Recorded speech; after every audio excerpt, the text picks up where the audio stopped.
Hi hello friends, good afternoon all of you.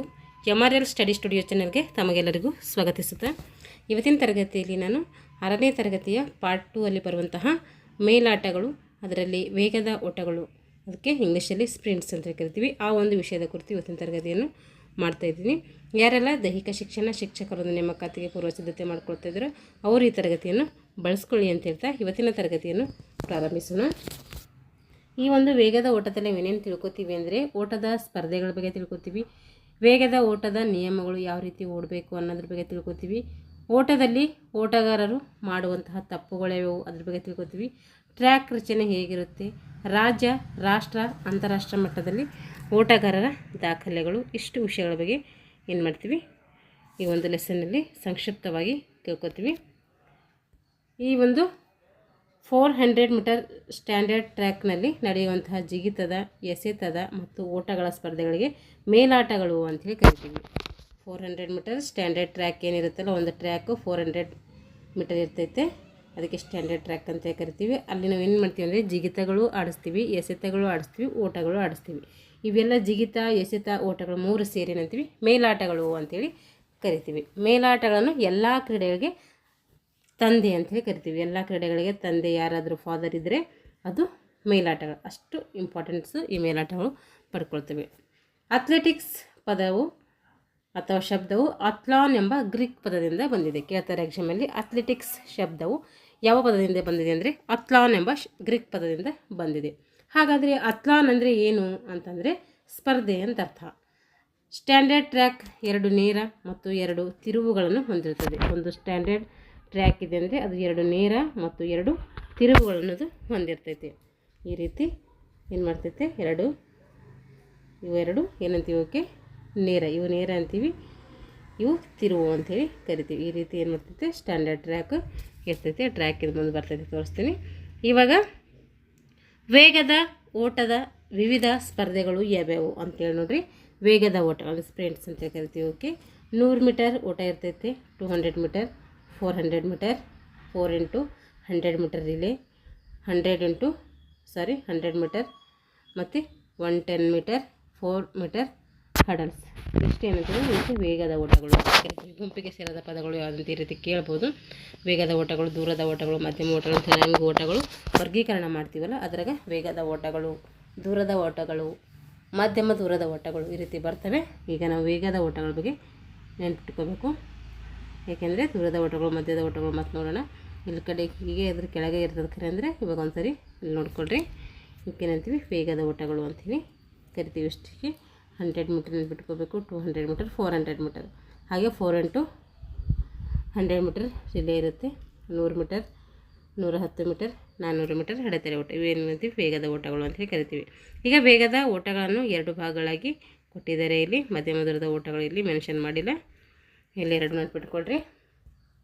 ವೇಗದ ಓಟವನ್ನು ನಾವು ಮತ್ತೆ ವೇಗದ ಓಟದಾಗೆ ಎರಡು ವಿಧಗಳು ಅಂತ ಅರ್ಥ. ವೇಗದ ಓಟಗಳಲ್ಲಿ ಕಡಿಮೆ ದೂರದ ವೇಗದ ಓಟಗಳು, ದೂರದ ವೇಗದ ಓಟಗಳು. ಇದು ವೇಗದ ಓಟ ಏನು ಬರುತ್ತಲ್ಲ ಅದರಾಗೆ 2 ಪ್ರಕಾರ, ಒಂದು ಕಡಿಮೆ ದೂರದ ಓಟಗಳು, ಇನ್ನೊಂದು ದೂರದ ವೇಗದ ಓಟಗಳು. 100 ಮೀಟರ್, 200 ಮೀಟರ್ ಹಾಗೂ 80 ಮೀಟರ್ ಮತ್ತು 100 ಮೀಟರ್ ಹಾಗೂ 110 ಮೀಟರ್ ಅಡೆತಡೆ ಓಟಗಳು ಇರ್ತವೆ. ಕಡಿಮೆ ದೂರದ ಓಟಗಳು ಯಾವ ಬರ್ತವೆ, 100 ಮೀಟರ್ ಬರ್ತೈತೆ, 200 ಮೀಟರ್ ಬರ್ತೈತೆ, 200 ಮೀಟರ್ ರಿಲೇ, ಅದು 100 ಮೀಟರ್ ಓಟ, 200 ಮೀಟರ್ ರಿಲೇ, 80 ಮೀಟರ್ ಮತ್ತು 100 ಮೀಟರ್ ಹಾಗೂ 110 ಮೀಟರ್ ಅಡೆತಡೆ ಅಂದರೆ ಹಡಲ್ಸ್ ಇರುತ್ತೆ. ಇಷ್ಟೆಲ್ಲ ಅಂತೀವಿ ಕಡಿಮೆ ದೂರದ ವೇಗದ ಓಟಗಳಿವು. ಹಾಗಾದರೆ ಅದರಲ್ಲೇ ಸ್ವಲ್ಪ ದೂರದ ವೇಗದ ಓಟಗಳು ಯಾವ ಅಂತಂದರೆ, ಒಂದು 400 ಮೀಟರ್ ಹಡಲ್ಸು, ಇವೇನಂತೀವಿ ದೂರದ ವೇಗದ ಓಟಗಳು ಅಂಥೇಳಿ ಕರಿತೀವಿ. 400 ಮೀಟರ್ ಓಟ, 400 ಮೀಟರ್ ಹಡಲ್ಸ್, ಇವಕ್ಕೆ ದೂರದ ವೇಗದ ಓಟಗಳು. ಇದರಾಗೆ ಏನು ಮಾಡಿದ್ದಾರೆ ಅವರು 2 ಭಾಗಗಳಾಗಿ ವಿಂಗಡಣೆ ಮಾಡಿ ಪರ್ಟಿಕ್ಯುಲರಾಗಿ ಕೊಟ್ಟಿದ್ದಾರೆ. ವೇಗದ ಓಟದ ಮೂಲ ನಿಯಮಗಳು ಏನು, ವೇಗದ ಓಟಗಳು ಯಾವ ರೀತಿ ನಾವು ಆಡಬೇಕು ಅಂತೇಳಿ ನೋಡಿರಿ. ಕಡ್ಡಾಯವಾಗಿ ಕ್ರೌಚ್ ಪ್ರಾರಂಭವಾಗಿ ಉಪಯೋಗಿಸಬೇಕು. ವೇಗದ ಓಟ ಆಡೋ ಟೈಮ್ನಾಗ ಕ್ರೌಚ್ ಅಂತೇಳಿ ಕೊಟ್ಟಿರ್ತಾರೆ, ಅದು ಪ್ರಾರಂಭವಾಗಿ ನಾವು ಉಪಯೋಗಿಸಬೇಕು. ನಾವೆಲ್ಲ ಗೇಮ್ಸ್ ಆಡಿದ್ದೀವಿ ಅಂದರೆ ಅದೆಲ್ಲ ನಮಗಲ್ಲಿ ಬಳಕೆ ಮಾಡಿ ತೋರಿಸಿರ್ತಾರೆ. ಯಾರೆಲ್ಲ BPED, CPED, MPED ಮಾಡಿದರೆ ಅವರಿಗೆ ಇದು ಗೊತ್ತಿರ್ತೈತೆ ಕ್ರೌಚ್ ಅಂದರೆ ಏನಂಥೇಳಿ. ಕ್ರೀಡಾಪಟು ತನಗೆ ಮಾಡಿದಂತಹ ಓಣೆಯಲ್ಲಿ ಓಡಬೇಕು. ಒಂದು ಟ್ರ್ಯಾಕ್ನಲ್ಲಿ, ಒಂದು ಸ್ಟ್ಯಾಂಡರ್ಡ್ ಟ್ರ್ಯಾಕ್ನಲ್ಲಿ 8 ಓಣೆಗಳಿರ್ತವೆ. ಆ ಒಂದು ಒಬ್ಬೊಬ್ಬರಿಗೆ ಏನು ಮಾಡ್ತಾರೆ, ಒಂದು ಓಣೆಯನ್ನು ಕೊಡ್ತಾರೆ. ಆ ಓಣೆಯಲ್ಲಿಯೇ ಓಡಬೇಕು. ಪ್ರಾರಂಭಿಕ ಬ್ಲಾಕ್ಗಳನ್ನು ಕಡ್ಡಾಯವಾಗಿ ಉಪಯೋಗಿಸಬೇಕು. ಬ್ಲಾಕ್ ಇದನ್ನು ಬ್ಲಾಕ್ಗಳು ಹಾಕಿರ್ತಾರೆ, ಆ ಬ್ಲಾಕ್ಗಳನ್ನು ನಾವು ನೋಡಬೇಕು, ಕಡ್ಡಾಯವಾಗಿ ಉಪಯೋಗಿಸ್ಕೋಬೇಕು. ಸ್ಪೈಕ್ ಅಥವಾ ಶೂಗಳನ್ನು ಬಳಸಿ ಓಡಬೇಕು. ನಾವು ಶೂ ಅಲ್ಲಿ ಸ್ಪೈಕಲ್ಲಿ ಓಡೋಕೆ ನಮ್ಗೆ ಅಭ್ಯಾಸ ಇಲ್ಲಾಂದರೆ ಅಭ್ಯಾಸ ಮಾಡ್ಕೋಬೇಕು. ಅವು ಹಾಕ್ಕೊಂಡು ಓಡಬೇಕು. ಕಡ್ಡಾಯವಾಗಿ ಅವನ್ನು ಹಾಕ್ಕೊಂಡು ಪ್ರಾಕ್ಟೀಸ್ ಮಾಡಬೇಕು. ಕ್ರೀಡಾ ಸಮವಸ್ತ್ರವನ್ನು ಧರಿಸಿ ಸ್ಪರ್ಧೆಯಲ್ಲಿ ಭಾಗವಹಿಸಬೇಕು. ಕ್ರೀಡಾ ಸಮವಸ್ತ್ರಗಳಿರ್ತವೆ, ಶಾರ್ಟ್ಸು, ಟಿ ಶರ್ಟು, ಶಾರ್ಟ್ಸು 3/4 ಇರ್ತಾವಲ್ಲ, ಅವು ಹಾಕ್ಕೊಂಡು ಏನು ಮಾಡಬೇಕು, ನಾವು ಓಡಬೇಕು. ಯಾಕೆಂದರೆ ಬೇರೆ ಬಟ್ಟೆಗಳು ಹಾಕಿದರೆ ನಮ್ಗೆ ಏನಾಗ್ತವೆ, ಅಡಚಣೆ ಉಂಟು ಮಾಡ್ತವೆ. ಅದಕ್ಕೋಸ್ಕರ ಕ್ರೀಡಾ ಸಮವಸ್ತ್ರನೇ ಹಾಕಬೇಕು. ಪ್ರಾರಂಭಿಕರು ನೀಡುವಂತಹ ಆಜ್ಞೆಗಳನ್ನು ತಪ್ಪದೇ ಪಾಲಿಸಬೇಕು. ಪ್ರಾರಂಭಿಕರು ಏನು ನೀಡ್ತಾರೋ ಆಜ್ಞೆಗಳು ಅವೆಲ್ಲ ಏನು ಗಮನದಲ್ಲಿಟ್ಕೊಂಡು ಪಾಲಿಸಬೇಕು. ಇವಾಗ ಫಾಲ್ಸ್ ಏನೇನು ಮಾಡಿದ್ರೆ ನಾವು ಫಾಲ್ಸ್ ಆಗ್ತವೆ. ವೇಗದ ಓಟ ಟೈಮ್ನಾಗ ನಾವು ಏನು ಮಾಡಿದ್ರೆ ಫಾಲ್ಸ್ ಆಗ್ತದೆ ಅಂತ ಹೇಳಿ ನೋಡಿರಿ. ಓಟಗಾರನು ಓಟವನ್ನು ಪ್ರಾರಂಭಿಸುವಾಗ ತಪ್ಪು ಮಾಡಿದ್ದಾರೆ, ಅವನನ್ನು ಏನಂತೀವಿ, ಅನರ್ಹಗೊಳಿಸ್ತೀವಿ ಅಥವಾ ಫಾಲ್ ಅಂಥೇಳಿ ಕರಿತೀವಿ. ಓಟಗಾರ ಓಟ ಟೈಮ್ನಾಗ ಪ್ರಾರಂಭಿಸುವಾಗ ಏನಾದರೂ ತಪ್ಪು ಮಾಡಿದ್ನಂದ್ರೆ ಅವನೇನು ಮಾಡ್ತೀವಿ, ಅನರ್ಹಗೊಳಿಸ್ತೀವಿ. ತನ್ನ ಓಣಿಯನ್ನು ಬಿಟ್ಟು ಬೇರೆ ಓಣಿಯಲ್ಲಿ ಓಡಿದರೆ ಅದನ್ನು ಕೂಡ ಏನು ಮಾಡ್ತೀವಿ, ಅನರ್ಹಗೊಳಿಸ್ತೀವಿ. ಸ್ಪರ್ಧೆಯ ವೇಳೆಯಲ್ಲಿ ಸಹ ಓಟಗಾರನಿಗೆ ತೊಂದರೆ ನೀಡಿದರೆ ಅಂಥವರವನ್ನು ಏನು ಮಾಡಬೇಕು, ನಾವು ಅಂಥವರನ್ನು ಅನರ್ಹಗೊಳಿಸಬೇಕು. ಸ್ಪರ್ಧೆಯ ವೇಳೆಯಲ್ಲಿ ಸಹ ಓಟಗಾರನಿಗೆ ಏನಾದರೂ ತೊಂದರೆ ನೀಡಿದರೆ ಯಾರಾದರೂ ಅವನನ್ನು ಕೂಡ ಅನರ್ಹಗೊಳಿಸಬೇಕು. ಸ್ಪರ್ಧೆಯ ಪೂರ್ವದಲ್ಲಿ ಉದ್ದೀಪನ ಮದ್ದು ಸೇವಿಸಿ ಸಾಬೀತಾದಲ್ಲಿ, ಸ್ಪರ್ಧೆಯ ಪೂರ್ವದಲ್ಲಿ ಏನಾದರೂ ಉದ್ದೀಪನ ಮದ್ದುಗಳನ್ನೇನಾದರೂ ಕ್ರೀಡಾಪಟುಗಳು ತೊಗೊಂಡಿದ್ರೆ ಅದು ಸಾಬೀತಾದರೆ ಅಂಥವ್ರನ್ನು ಕೂಡ ಏನು ಮಾಡ್ತೀವಿ, ನಾವು ಫಾಲ್ ಮಾಡ್ತೀವಿ. ಸ್ಪರ್ಧೆಯ ನಂತರ ಏನಾದರೂ ಸಾಬೀತಾದರೆ ಅಂತಹ ಸ್ಪರ್ಧಿಗಳಿಂದ ಪಡೆದಂತಹ ಪದಕಗಳನ್ನು ಏನು ಮಾಡ್ತಾರೆ, ಮರಳಿಬಿಡ್ತಾರೆ. ಗೇಮ್ಸಿನ ಪ್ರಾರಂಭಕ್ಕಿಂತ ಮುಂಚೆ ಅನರ್ಹಗೊಳಿಸ್ತಾರೆ. ಒಂದು ವೇಳೆ ಪದಕ ಗೆದ್ಕೊಂಡ ಮೇಲೆ, ಪ್ರಶಸ್ತಿ ಗೆದ್ದ ಮೇಲೆ ಏನಾದರೂ ಗೊತ್ತಾಯಿತು ಅಂದರೆ ಏನು ಮಾಡ್ತಾರೆ, ಅವರು ನೀಡಿದಂಥ ಪ್ರಶಸ್ತಿಗಳು ಮರಳಿ ಪಡ್ಕೊಳ್ತಾರೆ. ಅಲ್ಲದೆ ಕೆಲವು ವರ್ಷಗಳವರೆಗೆ ನಿಷೇಧಕ್ಕೂ ಕೂಡ ಏನು ಮಾಡ್ತಾರೆ, ಅವರಿಗೆ ಒಳಪಡಿಸ್ತಾರೆ. ಕೆಲವೊಂದು ವರ್ಷಗಳ ಕಾಲ ಅವ್ರು ಏನು ಮಾಡೋಂಗಿಲ್ಲ, ಗೇಮ್ಸಲ್ಲಿ ಭಾಗವಹಿಸೋಂಗಿಲ್ಲ. ಇದು ನೋಡಿರಿ, ಇದು 400 ಮೀಟರ್ ಸ್ಟ್ಯಾಂಡರ್ಡ್ ಟ್ರ್ಯಾಕ್. ಇದು ಅದರ ಚಿತ್ರ. ಇದು ರೀತಿ ಟ್ರ್ಯಾಕ್ ಇರ್ತೈತೆ. ಇದರಲ್ಲಿ ಎಸೆತಗಳು, ಜಿಗಿತಗಳು, ಓಟಗಳು 3 ನಡೆಸ್ತಾರೆ. ಅವು 3 ಕಗ್ಗೇರಿ ಅಂತೀವಿ ನಾವು, ಮೇಲಾಟಗಳು ಅಂಥೇಳಿ ಕರಿತೀವಿ. ಈಗ ವಿವಿಧ ಸ್ಪರ್ಧೆಗಳು ನೋಡ್ರಿ. SGFI ಅಂದರೆ school games federation of India. ಇದರ ನಿಯಮದಂತೆ ಏನು ಮಾಡಬೇಕು ಅಂತಂದರೆ 14 ವರ್ಷದೊಳಗಿನ ಮಕ್ಕಳಿಗೆ 100 ಮೀಟರ್, 200 ಮೀಟರ್, 400 ಮೀಟರ್ ಹಾಗೂ 600 ಮೀಟರ್ ಓಟದ ಸ್ಪರ್ಧೆಗಳನ್ನು ನಡೆಸಬೇಕು. 14 ವರ್ಷದೊಳಗಿನ ಮಕ್ಕಳಿಗೆ ಏನು ಮಾಡಬೇಕು, 100 ಮೀಟರ್ ಓಡಿಸಬೇಕು, 200 ಮೀಟರ್ ಓಡಿಸಬೇಕು, 400 ಮೀಟರ್ ಹಾಗೂ 600 ಮೀಟರ್ ಓಟದ ಸ್ಪರ್ಧೆಗಳನ್ನು ಏನು ಮಾಡಬೇಕು, ನಡೆಸಬೇಕು. ರಾಜ್ಯದ, ರಾಷ್ಟ್ರದ ಹಾಗೂ ಅಂತಾರಾಷ್ಟ್ರೀಯ ದಾಖಲೆಗಳು.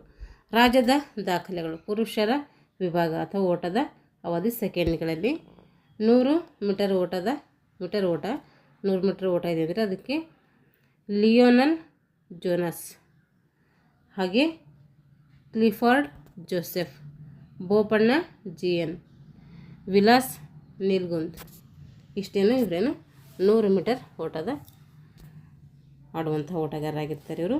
ಹಾಗೆ 200 ಮೀಟರ್ ಓಟ ಇದು ಕ್ಲಿಫೋರ್ಡ್ ಜೋಸೆಫ್ ಅವರು ಓಡ್ತಾರೆ. 400 ಮೀಟರ್ ಓಟ ಉದಯ್ ಕೆ ಪ್ರಭು ಅವರು ಓಡ್ತಾರೆ. ಇಷ್ಟು ಜನ ಏನು ಮಾಡ್ತಾರೆ, ರಾಜ್ಯದ ದಾಖಲೆಗಳಲ್ಲಿ ಬರುವಂತಹ ಕ್ರೀಡಾಪಟುಗಳಾಗಿರ್ತವೆ. ರಾಜ್ಯದ ದಾಖಲೆಗಳು ಮಹಿಳೆಯರ ವಿಭಾಗ: 100 ಮೀಟರ್ ಓಟ, 200 ಮೀಟರ್ ಓಟ, 400 ಮೀಟರ್ ಓಟ.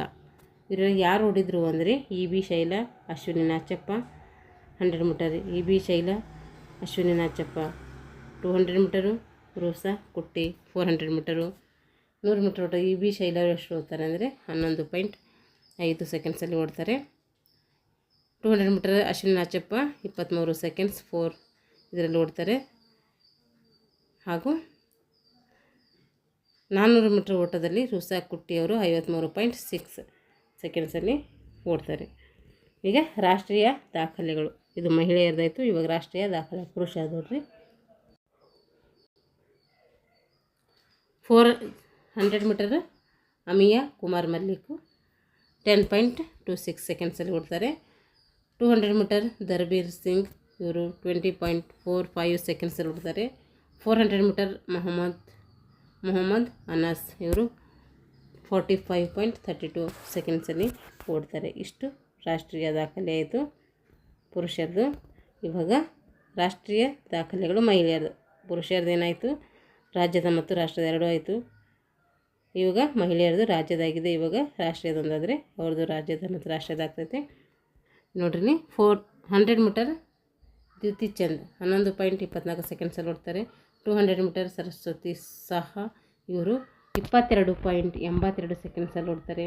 400 ಮೀಟರ್ ಮಂಜಿತ್ ಕೌರ್ ಇವರು 45.32 ಸೆಕೆಂಡ್ಸಲ್ಲಿ ಓಡ್ತಾರೆ. ಈಗ ರಾಷ್ಟ್ರೀಯ ಮಟ್ಟದಾಯಿತು. ಈಗ ಅಂತಾರಾಷ್ಟ್ರೀಯ ಮಟ್ಟದಲ್ಲಿ ಪುರುಷರ ದಾಖಲೆಗಳು ನೋಡಿರಿ. 100 ಮೀಟರ್ ಓಟ ಹುಸೇನ್ ಬೋಲ್ಟ್ ಇಂಪಾರ್ಟೆಂಟು. ಎಷ್ಟು ಸೆಕೆಂಡಲ್ಲಿ ಓಡ್ತಾರೆ? ಜಮೈಕಾ ದೇಶದವರು 9.58 ಸೆಕೆಂಡ್ಸಲ್ಲಿ ಓಡ್ತಾರೆ. 200 ಮೀಟರ್ ಹುಸೇನ್ ಬೋಲ್ಟ್ ಮತ್ತೇನು ಹಾಗೇನವರೇ ಹುಸೇನ್ ಬೋಲ್ಟೇ 200 ಮೀಟರಲ್ಲಿ ಸಾಧನೆ ಮಾಡಿದ್ದಾರೆ. 200 ಮೀಟರ್ ಎಷ್ಟು ಮಾಡಿದ್ದಾರೆ ಅಂದರೆ 19.19 ಸೆಕೆಂಡ್ಸಲ್ಲಿ ಮಾಡ್ತಾರೆ. 400 ಮೀಟರ್ ಓಟದಲ್ಲಿ ವೈಡೆ ವಾನ್ ನಿಕ್ಕರ್ಸ್ ಇವರು 34.03 ಸೆಕೆಂಡ್ಸಲ್ಲಿ ಓಡೇನು ಮಾಡ್ತಾರೆ, ಇವರು ಕೂಡ ದಾಖಲೆಯನ್ನು ಮಾಡ್ತಾರೆ. ಈಗ ಅಂತಾರಾಷ್ಟ್ರೀಯ ಮಟ್ಟದಲ್ಲಿ ಮಹಿಳೆಯರು ನೋಡ್ರಿ ಏನು ದಾಖಲೆ ಮಾಡಿದ್ದಾರೆ ಅಂತೇಳಿ. 100 ಮೀಟರು ಫ್ಲೋರೆನ್ಸ್ ಗ್ರಿಫಿತ್ ಜಾಯ್ನರ್ USA ದೇಶದವರು, ಇವರು 10.49 ಸೆಕೆಂಡ್ಸಲ್ಲಿ ಓಡ್ತಾರೆ. 200 ಮೀಟರ್ ಓಟ ಫ್ಲೋರೆನ್ಸ್ ಗ್ರಿಫಿತ್ ಜಾಯ್ನರ್ USA ದೇಶದವರು, ಅವರು 21.34 ಸೆಕೆಂಡ್ಸಲ್ಲಿ ಓಡ್ತಾರೆ. ಹಾಗೆ 400 ಮೀಟರ್ ಓಟ ಅದು ಮರಿತಾ ಕೋಚ್ ಪೂರ್ವ ಜರ್ಮನಿ ದೇಶದವರು, ಅಲ್ಲಿ 47.60 ಸೆಕೆಂಡ್ಸಲ್ಲಿ ಓಡ್ತಾರೆ. ಉದಯ್ ರಾಜ್ಯದ ಖ್ಯಾತ ಓಟಗಾರರು. ಉದಯ್ ಪ್ರಭು ರಾಜ್ಯದಲ್ಲಿ ಇರುವಂಥ ಖ್ಯಾತ ಕ್ರೀಡಾಪಟುಗಳು ಅಥವಾ ಓಟಗಾರರು ಅಂದರೆ ಉದಯ್ ಪ್ರಭು, angel Mary Joseph, Kenneth Powell, ವಂದನಾ ರಾವ್, ರಿತ್ ಅಬ್ರಹಂ, ರೂಸಾ ಕುಟ್ಟಿ, ಶೋಭಾ ಜಾವೂರ್, ಅಶ್ವಿನಿ ನಾಚಪ್ಪ, ಬೀನ್ ಮೋಳ್. ಇಷ್ಟು ಜನ ಏನು ರಾಜ್ಯದ ಖ್ಯಾತ ಕ್ರೀಡಾಪಟುಗಳಾಗಿರ್ತಾರೆ. ಬಿಟ್ಟ ಸ್ಥಳವನ್ನು ಸೂಕ್ತ ಉತ್ತರದಿಂದ ತುಂಬಿರಿ. ಸ್ಟ್ಯಾಂಡರ್ಡ್ ಟ್ರ್ಯಾಕ್ ಅಂದರೆ ಡ್ಯಾಶ್ ಮೀಟರ್ಗಳು ಇರಬೇಕು, ಅಂದರೆ ಅದು 400 ಮೀಟರ್ ಇರಬೇಕು.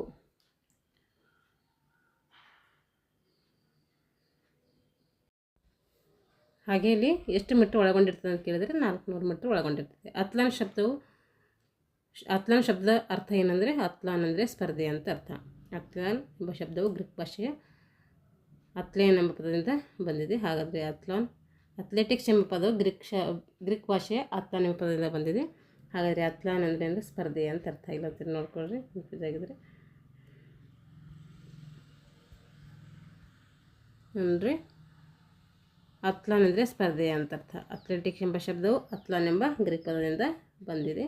ಹಾಗಾದರೆ ಅತ್ಲಾನ್ ಅಂದರೆ ಏನು ಅಂದರೆ ಸ್ಪರ್ಧೆ ಅಂತ ಅರ್ಥ.